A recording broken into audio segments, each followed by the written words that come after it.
Ladies and gentlemen, welcome to the most unprofessional professional podcast in the YouTube space, the Off the Top podcast. We kind of got a new format. We're still experimenting with it, so whatever happens, this is just a crash course. But if this expect to hear a lot of yes, expect a lot of a lot of the technical difficulties cut. We may need that a lot, but who knows? But it's no, but hopefully this goes well because as everyone knows, Discord.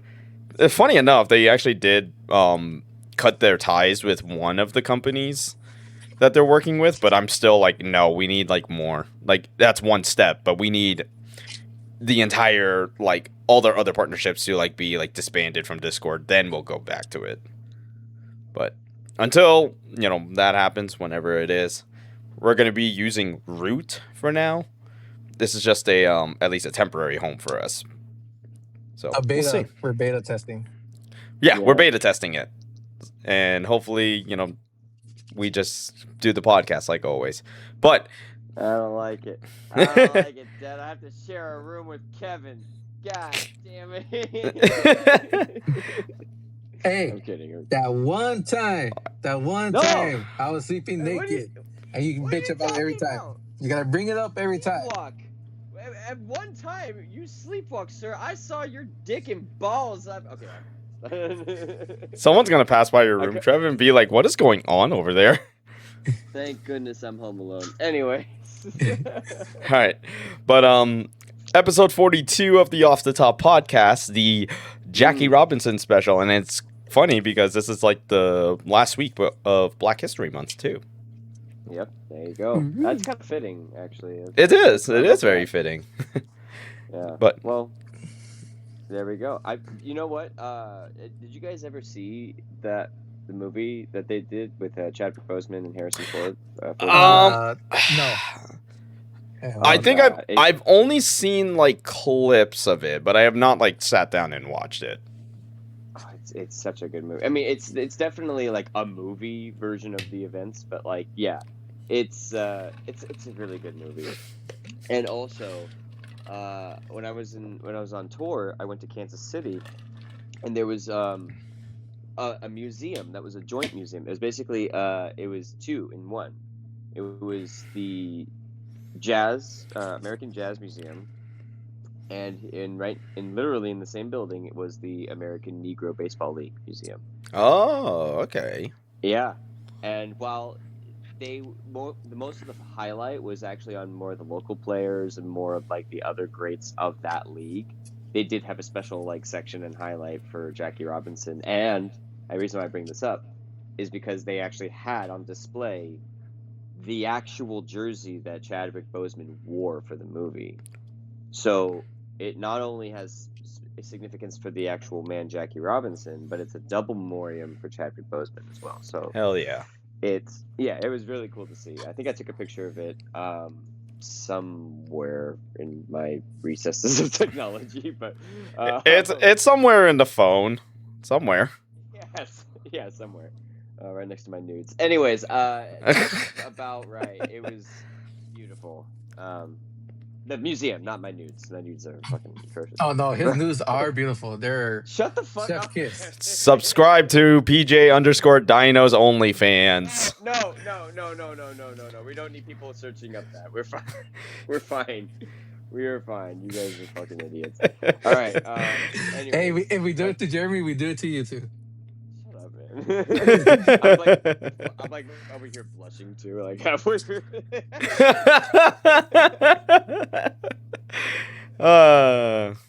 Not even like 5 minutes. We're barely 5 minutes in, and we're already doing dumb shit like this. I was talking about something relevant to our title here, and I got awkward in the sentimentality, so I made a dick joke, and you guys ran with it. So that's like the second dick joke, like already, right? Oh, sir, those are rookie numbers. We got to pump these numbers up. Ha! Pump! That's number That's three. how Jeremy likes There getting pumped every night. That's number 4. All right, let's go. We're So gonna. what do we got on the docket today, Well, sir? let's do the first thing that we always do at the top of the podcast. What has everyone done since the last one? Here, Kevin, because you fucking keep making dick jokes, you're gonna go first.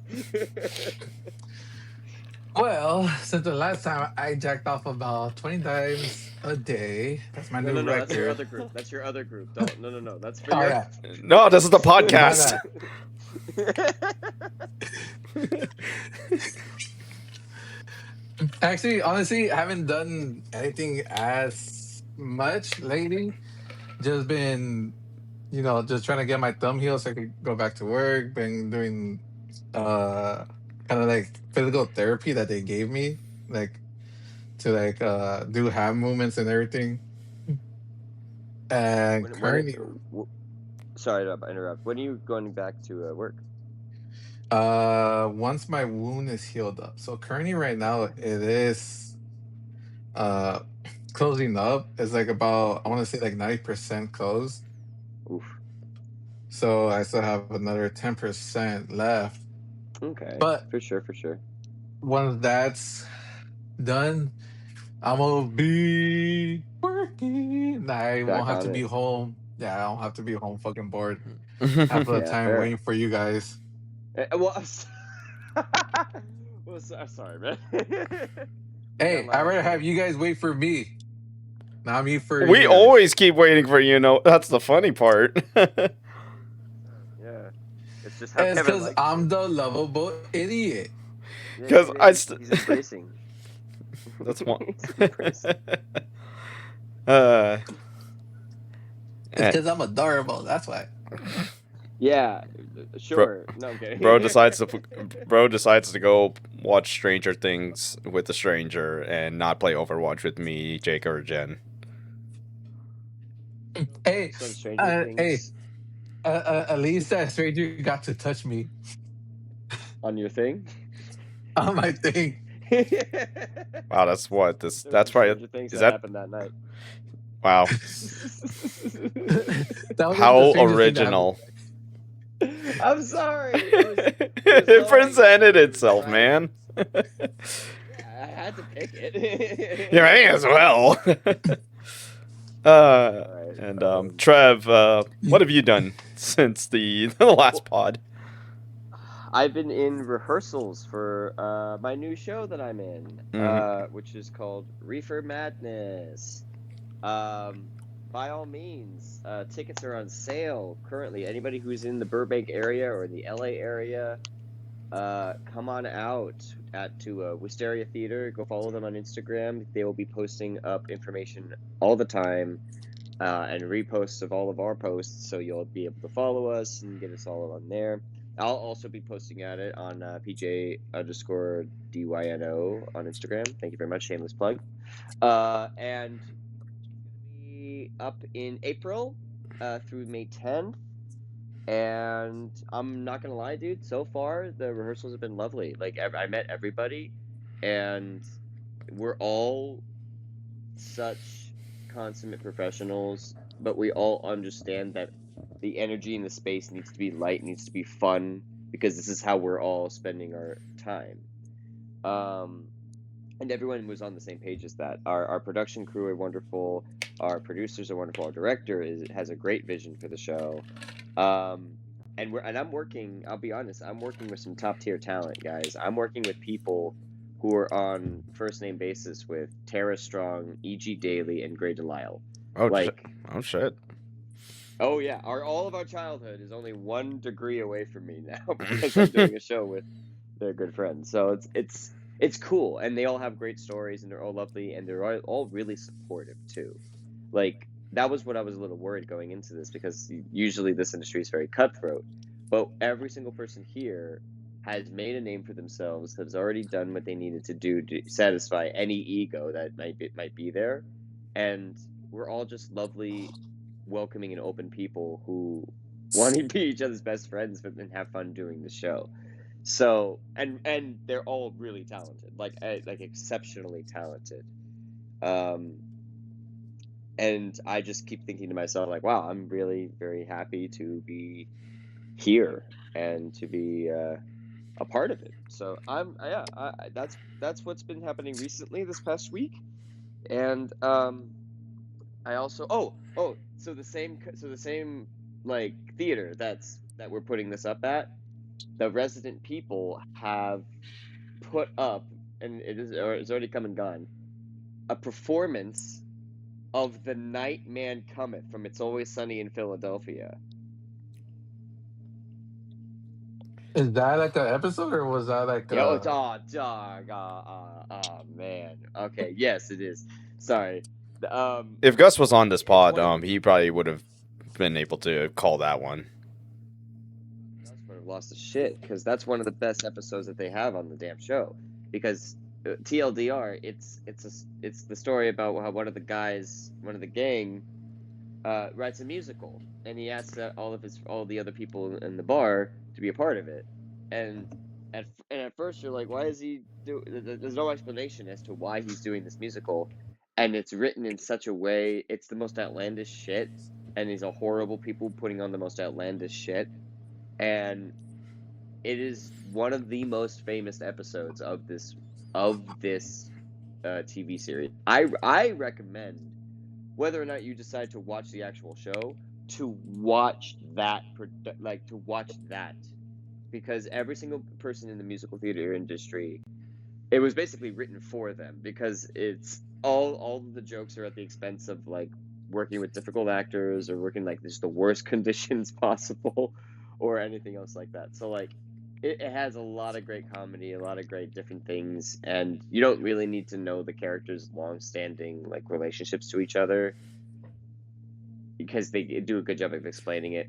I'm doing horrible, but they basically took that episode and put it on its feet on stage and added more to it, and gave it some extra life, and it was so funny, dude.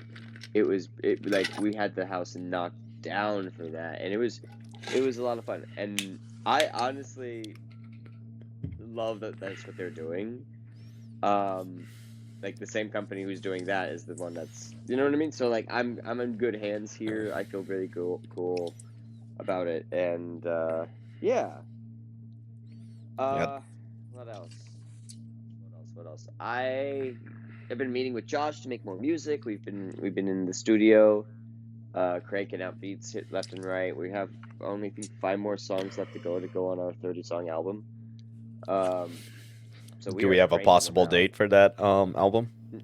Not yet. And I only say not yet because I know that even though the songs are written, there's still a lot of work to like master them and get them ready to go. But expect some announcements soon, because we're gonna be hard at work anytime we hang out. So that's the good news. And then the games that I've been playing still have been Ghost of Tsushima, Grand Theft Auto 5, in Spider-Man Miles Morales, just for like time wasters, and then realistically Uno when I'm about to go to sleep, and then I am still playing Yakuza Like a Dragon, like on a replay. It's just not. I'm not it's a slow burn for me. I'm letting it cool off for a second before I come back to it. That's fair. I'm always chipping away at Hogwarts Legacy. I'm always chipping away at of course Fortnite and Rivals when you guys come on, but like not last week. And what was it? Oh, I started playing Detroit Becomes Human, but on Josh's account on his Oh PS5. boy. And yeah. You know, Oh boy. you want to know something funny, Trev, about Detroit Becomes Human for me? I had the opportunity during like the previous Steam sale to buy it for like $3. Should have Was it taken PS4? advantage of it. I should have. Say. I should have, but I think I have it on PlayStation last time I checked, so I can always play it through there if I wanted to. But that's what a wish list is for. It's just it'll let you know when things are on sale, which is almost like a daily basis. I don't think you need to buy it though. Well, not on PlayStation, but on Steam. I see what you mean. It's on like So you can if do the mods. well if I want to do mods or if I just want to play on or I have more potential to play it like a certain way, like probably like higher frame rates or better resolutions, shit like that. For sure. I would say there's replayability to it, of course, because it's all choice based. So It's like, choice, yeah. yeah, I don't know if that doesn't go on sale for anytime soon, you could play it once on here, and because it actually matters. It's like Undertale where it does read your like save files in the game, Okay. and yeah. So like, if you wanted to, you could try it out on your PS, and then if you like it, you could do another take of that on your PC if it goes on sale, or you could just wipe it and go again. That's up to you. I honestly recommend it. It's a great movie that you can play. Hell yeah. Yeah. Anyways, so yeah, no, you go ahead. Yeah, it's funny because at least like this past Saturday, I finally had my last part of Dispatch already up. That's actually probably like the most. Yeah. That's like the most editing I've done in like a while too. So Ooh. got that figured out. And it's kind of like shout out to the video. Yeah, shout out to the playlist. It's already there on my YouTube channel. 4 episodes. I think the last episode is definitely the longest. Like the other ones were averaging out to about like an hour, 10 minutes, something like that. Mm-hmm. So, hey, if anybody wants to, How long was the last one? hour 44.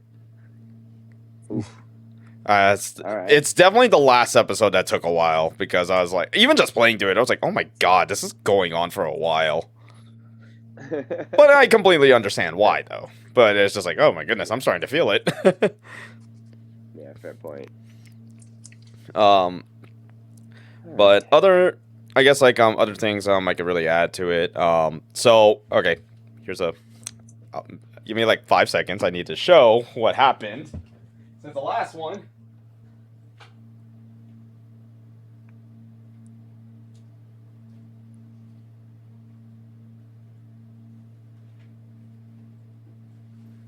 So, I may have done a certain thing for motorcycle riding. I don't know if you guys are looking.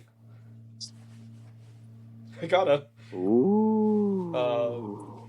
You got a jumpsuit? No, it's just a jacket. Since it's a jacket 1992. And then, okay, birth year.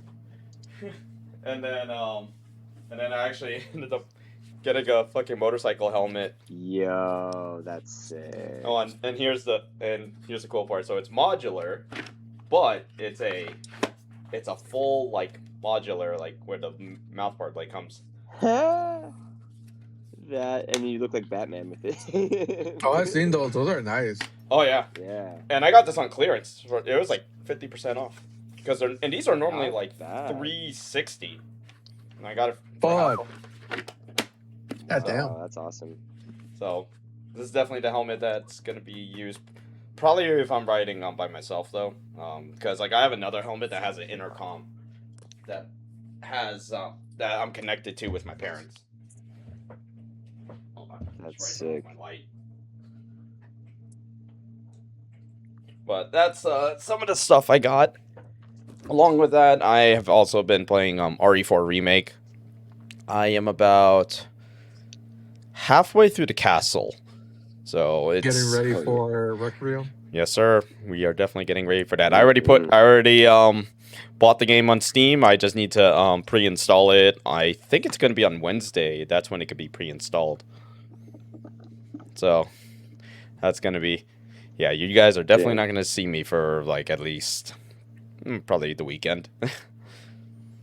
You're going to be Danny Phantom. Yes. You're going to be going ghost. That's why I'm going to be making everyone a ghost. Yeah. Hey, he's going to be like Quagmire when Quagmire found like internet porn. Oh, God. Yeah. But when I get out, it's just going to be me wearing like a Leon jacket of some kind. Mm-hmm. And then backflipping. backflipping. Duck. Unnecessary backflip for the plot. I'm excited for that. You know what's what's crazy too is that game is actually going through because I guess early copies were starting to get sent out, and apparently people are like spoiling the hell out of the game. Luckily, I haven't come across anything, considering the amount of time I'm on social media, so I'm amazed by that. And it got to the point it got really bad that Capcom had to send like an actual message or like put a post out saying like, please don't spoil the game for everybody. They've been excited for this, for a long time, especially because it's the return of Leon after like several games now at this point. Yeah. So, and I mean, and dude, I'm seeing the hype for Resident Evil is always great. So I'm excited for Requiem, and it's even crazier too because like there's like another Capcom director, Hideki Kamiya. He literally tweeted out, anybody who like spoils the game should die 1,000 deaths and be cursed to not play video games forever. I was like, yeah, that is the most Kamiya statement I've ever heard in my life. Because that dude is crazy on Twitter. He be blocking people like left and right. Don't care, dog. That's like where professionals go act like toddlers. But justifiably sometimes, so like it works. I mean, it's especially because it's a company he's worked for like a long time too. I get it, man. But other things that I guess before we go into like the main topics, Mouse PI for Hire, I did let everybody here know that it did get pushed to April 16th. So it is no longer that March release date, and to be quite honest, when I was looking at the Steam calendar and I was looking at the games that were releasing within like the next like month or so, and I didn't realize that Crimson Desert and Mouse PI were literally on the same day. So I was like, I think this is that would hurt Mouse PI because Crimson Desert is literally kind of like the most interesting game like this year, potentially a game of the year, because if this is good, this is a pretty big game and very ambitious like open world game too. But if it sinks, then it's amongst one of the worst. It's gonna be rough. It's gonna be rough for it. Like Wait. There's no in betweens. Is that one a MMORPG or just a regular RPG? It's from what it looks like it's a single player RPG, but it's like one of those like super like expansive like open worlds, very open combat. It's checking all the bells and whistles for a single player game that people like. No microtransactions, no AI, shit like that. So, but we like microtransactions. Yeah, right. For a single player game, like come on, we're better. We're better than Assassin's Creed. Come on. Damn. Hey, Ubisoft they need to step the fucking game up because that company, I legit don't see them coming out of the decade. So. Well, they fired like a bunch of people, and they're doing like just dumb shit in general. Like that's, not to get on the soapbox because I've always said it about Ubisoft. It's World War fuck Ubisoft for like many reasons. And I mean, dude, the remake of Black Flag is supposed to be more like fucking Valhalla and what is it, Shadows, where it's more RPG. That's fucking stupid. Make it the original version, and you'll make money. It's as simple as that, man. So I say the same thing when you're trying to post your content in OnlyFans. Just make it original. Stop. This man is trying to push this freaking agenda so hard. What else is new? Kevin always be pushing it. You know it. Push it everywhere. I deep dive on everything. God damn it. I go balls deep if I have to. All right, all right, all right, all right, all right, all right. Let's calm down here. Let's calm down here. It just reminds me of that one meme where the guy's blowing a smoke ring in the circle, and then his friend like across the room as it approaches frantically tries to take off his pants, and everyone's like, no, no, no, no, no. I know which exact clip you're talking about too. Okay, I was about to say I know which one you're talking about. It's literally the fucking joke is if it has a hole. It has a hole. That's fucking great. But oh, no. But we're gonna have to shift ourselves to pretty much not so great things. In a very shocking turn of events, like this literally happened like Thursday night. So Blue Point Games is pretty much gonna be dissolved like as early as like next month. Like I think by the time next month rolls around, that company is gonna be gone. And this is a company that did get picked up by Sony. They were known for making the Demon Souls remake and the Shadow of the Colossus remake. Both games came out to pretty good, what's the word I'm looking for? Outcomes. They came out really well. A lot of people liked it. But the problem was, then what did Sony want Blue Point to do? Make a God of War live service game?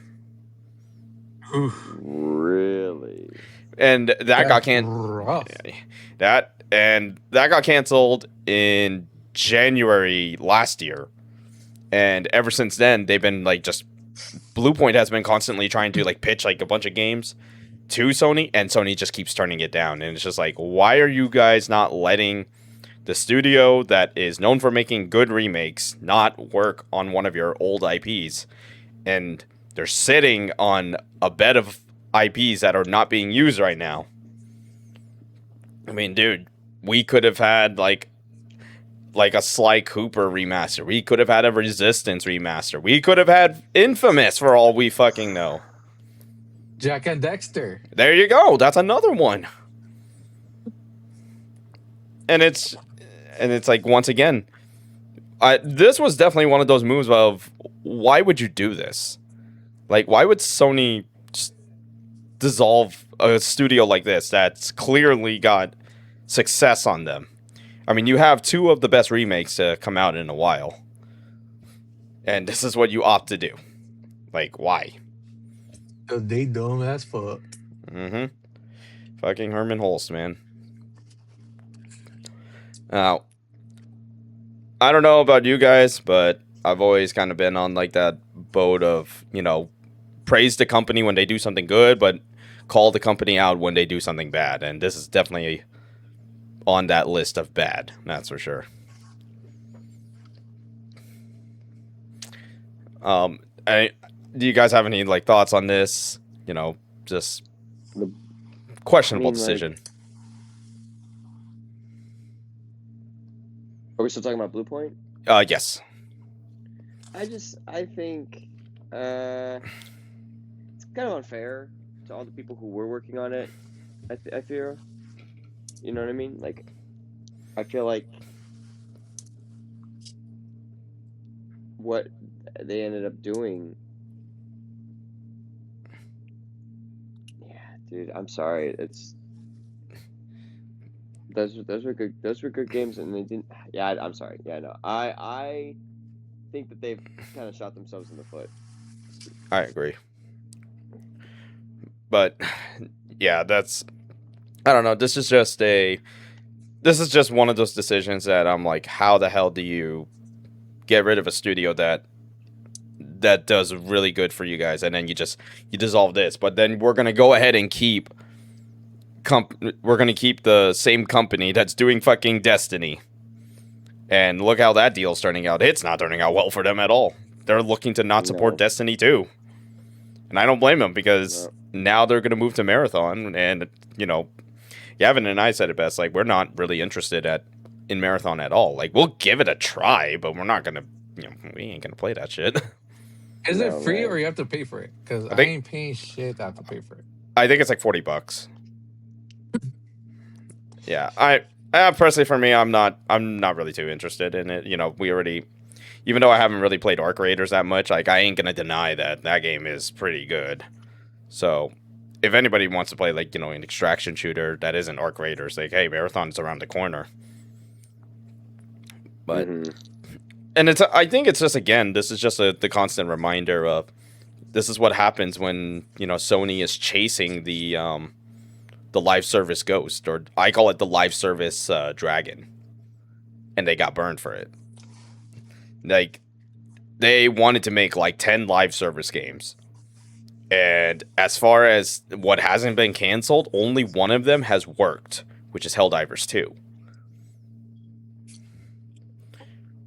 So, and then the worst one, obviously, being Concord, which will never let that shit die. That shit was like, what, 3 days? 10 days. It was up for 10 days. It's stupid because I remember they did the beta about, I think it was like, what, 2 weeks before the game actually launched? Yeah, it was like a couple weeks before the actual game launched, and we're like, dude, this game does not. This is not a good game. It's kind of like it's just uninspiring, like designs. It just feels very cookie cutter for a 5v or like us. I don't know what it was, like a 5v5 multiplayer hero shooter, like a type of game that is like 10 years too late. So I think the only thing I can hope for right now is that Sony is going to at least really try to bring everything back to what made them really good. Obviously, the single-player games are doing very well for them. But if they want to make a multiplayer game, they really should start looking into their own IPs, figure out a way to make those a live service. You can make a Resistance live service. You can make SOCOM. I'm sure there's another game I can't be thinking. I mean, I would have said The Last of Us, but they canceled that. Right. So Fucking Spider-Man. The Spider-Man live service could have been a thing too. Yeah. And they opted to say, no, this ain't gonna work. And like, what do you mean this ain't gonna work? You son of a bitches. Yep. Yes. Oh my god. Yeah. So we wish everyone who was working at Bluepoint, though, we wish them the best wishes, and hopefully they get picked up soon. Because even as much as I despise him, just as of recently, I will agree with David Jaffe on this one thing. I think Microsoft actually needs to pick up this studio. If they can pick them up, I think that hopefully they can work on whatever Microsoft IPs have not been touched for like years, and make something great out of it, and make Sony just regret the decision in general. Right.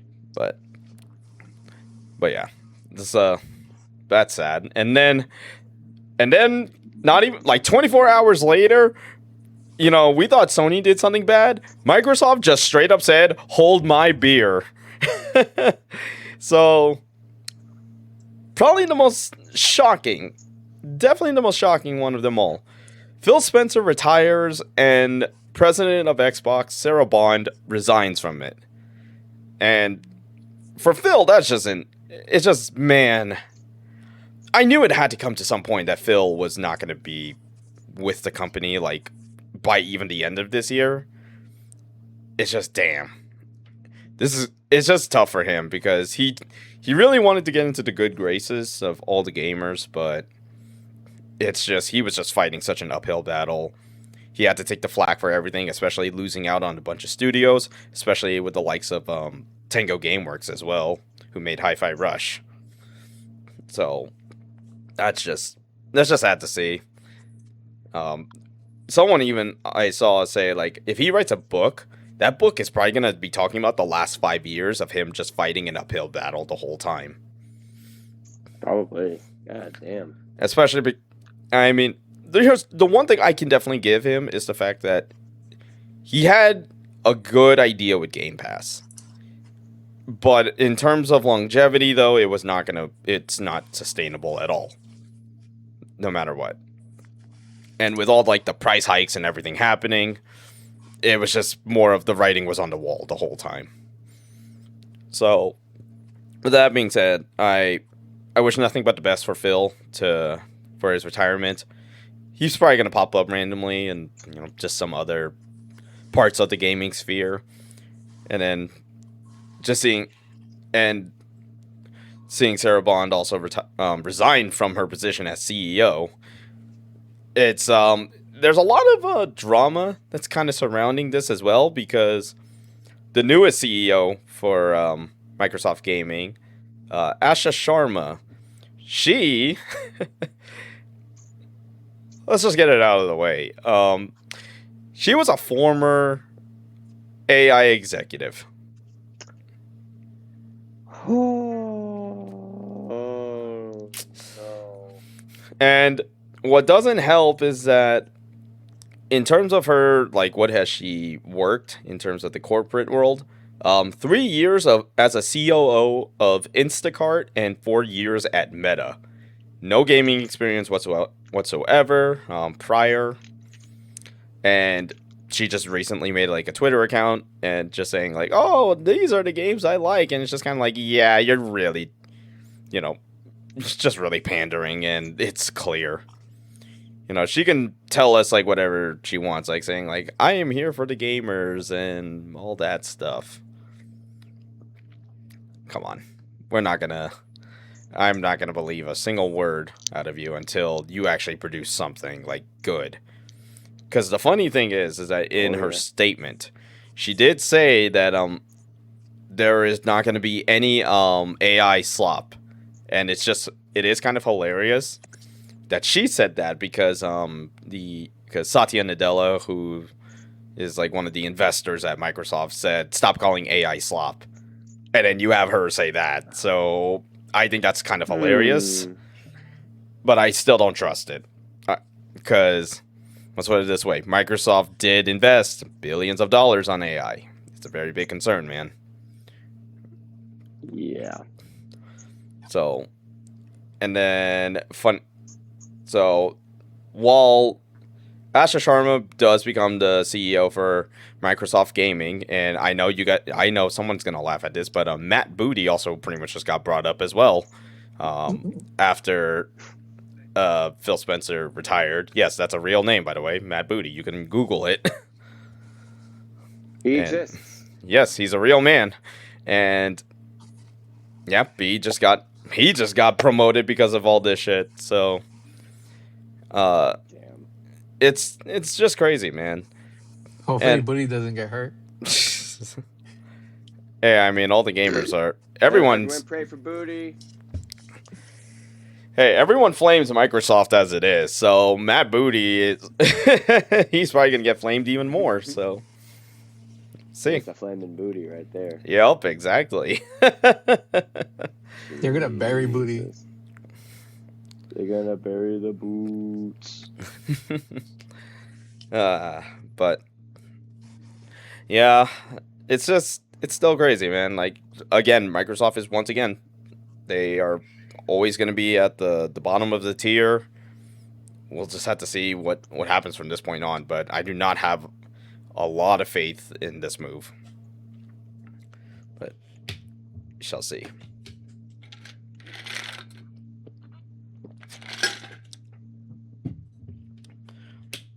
Especially with the because of that Activision deal, I think that's still like they're still feeling the effects of it because the returning the ROI on it is it's just not there. So that's what with all the studios shutting down, and then just the implementation of AI soon. I'm not looking forward to it, man. Right now, the only hope I got for Microsoft, hopefully Fable is good, Forza Horizon 6 is good, and whatever is going on with Gears of War E-Day and Halo Campaign Evolved. I just only hope that they're good, and that's it. After that, I don't got a lot of faith in them whatsoever. I don't think anyone does. Nope. Like, I'm sure even you, Kevin, you're like, and you're the Microsoft guy out of us. Yeah, I haven't fucking bought Game Pass or anything. Mostly because it's like my work, but the $30. No, it's not even that. But either way, it's like the only game that I play is just Fortnite, and Mecha Break. But I haven't even. I've been playing Fortnite on PS5, and then Mecha Break I barely play because nobody else has a Xbox to play with. Technically, it's also on Steam, but even then, like, I'm looking at those player numbers, and I'm like, oh, dude, there's like not that many matches to even go around. So, Especially rank. I was trying to fucking get up to like champion, but couldn't even do that. yeah. Plus, I think the other like issue that I have with like just in general, like I said earlier with Game Pass, it's great for a short term, but it's not it's not good for long term success. It's not yeah, sure, you can have a subscription, you can have all these games and everything, but as time has gone on, I think it's also the fact that in general, there's so many games now to go around that everything's kind of trying to fight for your time. And something's going to get cut. So, just is what it is, Yeah. I don't know how many more of those I got left in me, buddy. Yep. This is crazy, It's too. just that meme. Like, the fucking Crypt Keeper. And he's like, this is me waiting for a good fucking deal from a game company. Yep. And speaking of game companies, we may as well just kind of go around, complete the trifecta of the big three of gaming companies. So just randomly, like, just announced, like, sometime over the weekend, like, apparently it got leaked, and after that leak, they were like, all right, fuck it, we're dropping the trailer. Pokemon Fire Red and Leaf Green are actually coming back to the Nintendo Switch consoles. So there's a couple things that I will definitely say is kind of interesting. One, it's not tied to the NSO subscription, so I was just like, that's interesting. That's good though. That is good, especially if you want to have like some type of ownership at least, even though it's probably, right now at least it's only digital. It's only digital here in the States, but in Japan you could actually get a physical copy with with 3-star Pokeballs. But did they say with if the game there's like actual game though, like an actual like game cartridge? Because I think that's like the biggest concern right now with Pokemon Fire Red and Leaf Green, or if it's like a code in a box type of thing. You know what I mean? I think it's the actual game cartridge. I'm not 100% sure. I saw it, but I didn't really. But it was I saw that little collector piece though. I thought that was pretty cool, but I'm more concerned. Like, do we have an actual game cartridge? Because that's what I want to know. Now, so Fire Red and Leaf Green gets announced. It's going to release on February 27th, so that's about 4 days from this recording, and probably 2 days after it gets uploaded. But of course, Nintendo being Nintendo, they have to overcharge it somehow. So for a game that is pretty goddamn old, like Fire Red and Leaf Green, if I recall, is like over 20 years old. The first. It was the first. I think they're the first Pokemon games. Yeah. I think that was a remake. Wait, yeah, because I thought it was like it was red, blue, yellow. As far as no, you're right. Yeah, like these versions. Right. I think this version is like the essentially like a new version of those games, but for games maybe like that old for starters, let's just get it out of the way. These games, each one is $20. Mamma mia! And game? Pokemon Fire Red and Leaf Green, each of they're $20 a piece, and there is 2 different versions of both games. One of them, which is, I believe it's supposed to be French. I don't know why the French have their own version. That just seems weird to me. But maybe it was different upon release too. Maybe that's my only guess. But it's just so weird, and it's like, why don't you just make it like one game then? At that point, it's just like Nintendo being Nintendo. Just kind of being like a very unusual company as it is. But right. I mean, aside from that, it's interesting. I don't know. Like, this is unfortunately one of those. I'm probably not gonna buy it just because. Well, look what's releasing around that time. I hate to break it to you. I said it with Romeo is a Dead Man. I say it with every other game that was like during this month. I am not paying attention to it because Resident Evil Requiem is on my radar right now. So, That makes sense. yeah. But I mean, still, nonetheless, I mean, it is cool to see that Fire Red and Leaf Green are coming back to Nintendo Switch consoles. I think though, you were gonna say something, Cap? Yeah, I was gonna say I want a fucking Hard Gold and Soul Silver too. Oh, there you go. So, and it's funny because at my work, they actually have Pokemon Brilliant Diamond, like an actual like physical copy, and I'm like, I've contemplated getting it That's because for the DS, right? yeah, that was on the DS, and Brilliant Diamond is supposed to be like the Switch port of Diamond. I kind of was debating on it, but the problem is that even like on clearance price, it's still pretty expensive over there. So I'm like, never mind, I'm good. How much is it? Last time I checked, when I saw it, it was like $42, and I'm like, nah. Wait, Brilliant Diamond was a Switch port? It's like the Switch version of Diamond, like it's like updated graphics. So, but yeah, that's I don't know. Not sure how to feel about it. Hey, Pokemon fans, you guys liking this? Let us know. Oh, Diamond and Pearl, that one. Yep,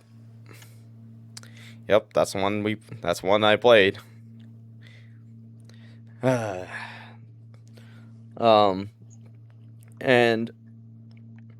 guess just to kind of keep, since this honestly might be a little bit on the shorter side for the podcast for this time around, but I kind of got a last topic that it's more of a question for the panel in general. So anyone who's been in the FGC, this article has been going around, make around the circle in terms of it's a mixture. Well, there's a mixture of toxic positivity being a thing, but there was this big article talking about how fighting games, like as games, are bad products.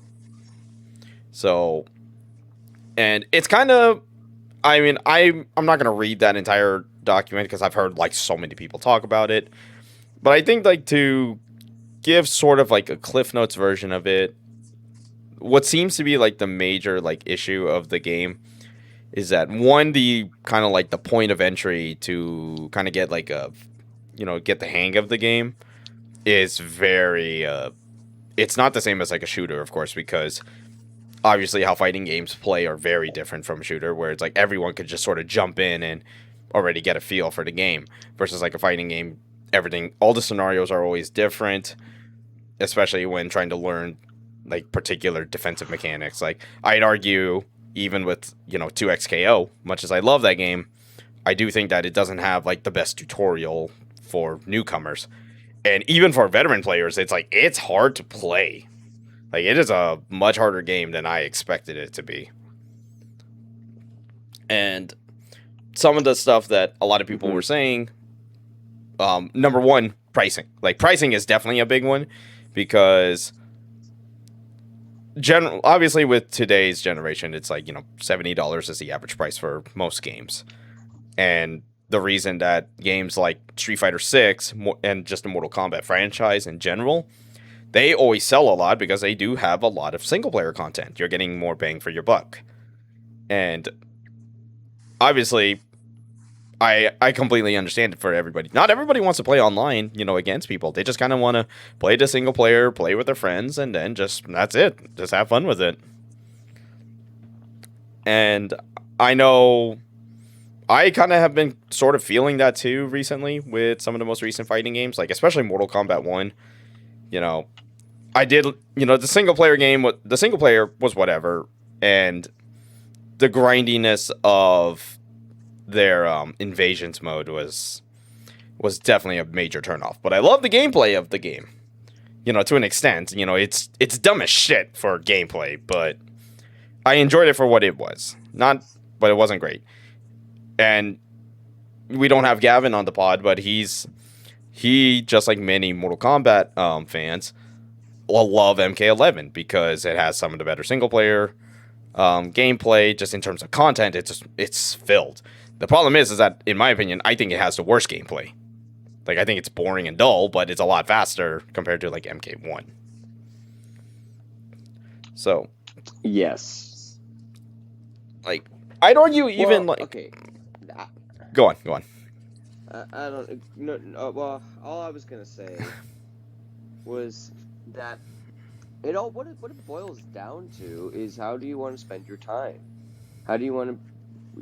What kind of games do you gravitate towards? And like you were about to say about, like, the niche differences between, like, even the same game series, like, between sequels, you know? Like, it all can either turn people onto it or turn people completely off.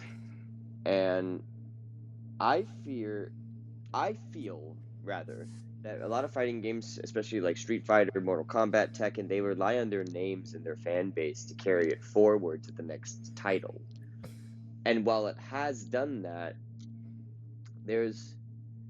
I feel like it doesn't allow for new players. I mean, they have tutorials, of course, and they have like certain things like that and difficulties, but those are like patchwork fixes from what is fundamentally, if you want to play it. So like, if you're like a brand new to fighting game and you picked up MK11, right? You would have a hard time to play anything other than story mode single player content, because if you try to go online in a community that's been built off of decades, then you're kind of... And on top of it, it's like a fucking mountain. Yeah, and you're also, like, any of the players who play, like, let's say, like, they play MK11 today, you're fighting against killers, essentially. Yeah. And like, their weapon of choice is the PS5 controller or a stick, or depending on what. It's like you're using a stick versus someone who has, like, an Excalibur blade. That's, like, probably one way to put it. Now, I would probably say, I mean, I don't know if I really got a solution to kind of, like, fix fighting games, like, as a whole, to make their products better. I mean, if we're going to have to just start with one thing, it's definitely the pricing. Like, they got to figure out a way to make the pricing a lot more feasible, or figure out how to do, like, post-launch content a little better. I think one of the better examples in terms of post-launch content kind of do what King of Fighters did when it first launched, where if you bought the game, it came with the season pass. So the characters, in a way, were free for you. Now, I would probably say do that idea, but extend it. Just extend it further and further.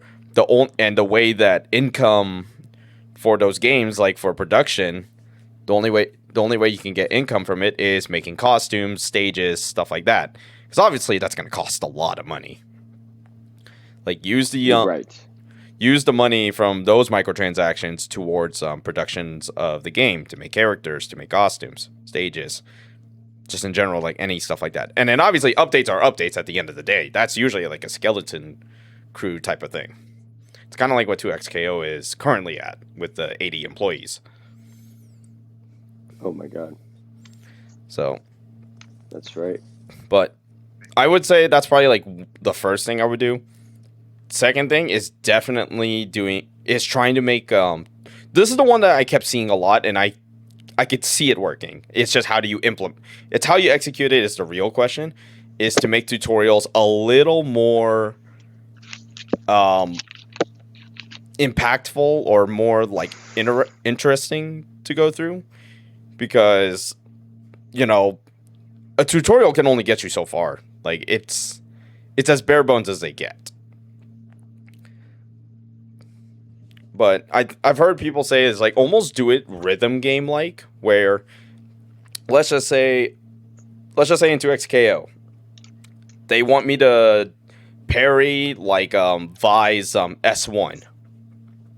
and do kind of like a rhythm style game where, okay, this is when you can parry it without, and take your turn back and do a punish, like something like that. So just overall, just making tutorials a little bit more intuitive and better. And I think really that's really like the most I've got. Other than that, I mean, it's kind of like what everyone has said. Just make better single player content. Kind of learn why Street Fighter 6 and why the Mortal Kombat or just NRS franchises in general, why are they successful in terms of the amount of money they make? They got really good single player content. Just do that and do like your own spin on it and see what happens. Because let's put it this way, I'd argue Tekken 8 kind of needs more. It kind of needs more single player content, in my opinion. As cool as the story mode is, playing the character stories and Tekken Ball, that's great. But we want more. We want Tekken Force. We want Tekken Bowling, treasure battles, or shit like that. I think people are realizing that they're giving us bare bones when it comes to fighting games nowadays. They're giving us online content. They're giving us a story mode, and that's really it. Like there's challenges, there's stuff like that, but like there's not much to keep people engaged anymore. Whereas before there were full on mini games and full on like experiences that you got along with it. Yeah, I think that's honestly the best way to put it. There's like the engagement is like every time there's like a big update, the amount of engagement between updates is always going to be like it'll vary a lot. Yeah. So, I mean, other than that, I mean, the other big thing, and I mean, it's like this is as basic as it gets. I mean, also kind of consider your roster too, because I mean, look at 2XKO's roster. That is a tiny roster for even to like the normal standards of fighting games now. Like, yeah, like I'd argue even like as initially when I heard Marvel Tokon was only going to have 20 characters, the more like I think about it, it's like, okay, it's actually not as bad as I thought it was going to be. But yeah, it is fairly small still, because now it leaves the question. Oh, there goes Kevin. It does leave the question of where is the direction of these games going, because right. You can have a good launch, but then what happens post content wise? Because the second that you don't have like any, don't have good post content, then you're just gonna have very weird dead games, or middling, I would say. Yeah. I mean, that's really all I got to say, just for this topic. Hopefully, this article really put the FGC on notice, or at least like all of the fighting game companies to, keep that in mind. It's like, hey, you can have online and all, that's great, but not everybody wants to do it. Like, dude, even the FGC in general is a niche within a niche. Like, it's a 10% group of like the 90% of like everything else. So yeah. But that's just kind of my way of looking at it. I really don't got much else to say outside of that. Oh boy, Kevin's going through troubles. Oh no, did we lose Kevin? Nah, I'm trying to figure like, so okay, so I'm actually telling you guys right now because had to like throw away the trash and everything, but I'm actually gonna leave the pod a little bit early. Have to go do something. Actually, kind of just, I'm not gonna lie, I was like okay with just kind of wrapping it up right here. We kind of went through like everything pretty quick. Absolutely. Yeah. It's kind of perfect timing. Yeah. But yeah, that's kind of just that's gonna be the pod for now. You guys have any closing thoughts before we get out of here?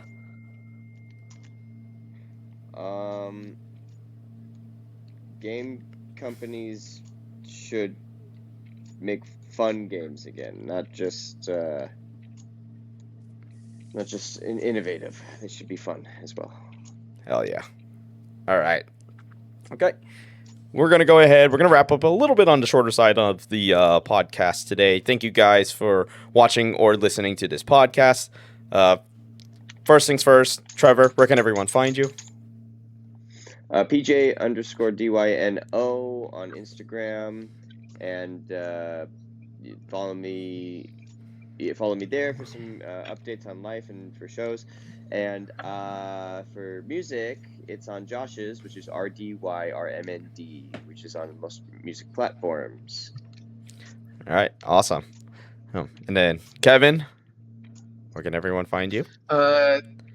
Everyone can find me on TikTok on alt.demon. As soon as I could get a goddamn what's the shit? A capture card, I will start uploading again. Hell yeah. Awesome.